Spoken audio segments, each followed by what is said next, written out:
Hi, welcome back. It's Michal, your favorite pastry chef, and today we're talking about potatoes. Here in the Czech Republic, potatoes are a big part of our cuisine, and we use them to make both savory and sweet dishes. The key is a good potato dough, and that's exactly what I'm going to show you today. For this recipe, go for potatoes that are rich in starch. They cook down easily and make the dough nice and firm. Clean the potatoes well, wash off any remaining dirt, then add salt, water and bring them to boil. Cooking potatoes in their skin prevents them from absorbing too much water and keeps their flavor. Cook the potatoes until tender, drain the water and let them sit for at least 24 hours so any remaining moisture can evaporate. The following day, get all your ingredients ready and begin with the potatoes by peeling and cleaning them. Next, get your flour ready. I use semi-coarse flour, a special type of Czech flour with larger grains that absorbs less liquid, keeping the cooked dough nice and tender. Another traditional Czech ingredient for potato dough is pork lard. It adds extra flavor and gives the dough a silky smooth texture. You're gonna need one nice free-range egg. Because I plan to use this dough for sweet recipes, my tip is to add one whole vanilla pod, which will give the dough another amazing flavor. Before we go over all the ingredients, don't forget to subscribe so you won't miss my next video.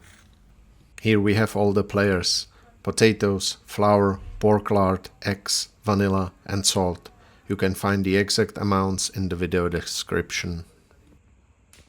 Making potato dough isn't super complicated, but it does have its tricky points. I always start by grating the potatoes. I use a grater, but you could mash them or leave bigger chunk. It's up to you. I make a well in the grated potatoes and add all the ingredients except the flour. So the eggs, pork lard, vanilla and salt. Then I mix everything together nicely. From here on, work fast and efficiently. There's no need to rush, but make sure all the ingredients are mixed together quickly. Add the flour at the end and knead the dough until it's done. Potato dough can be stored raw.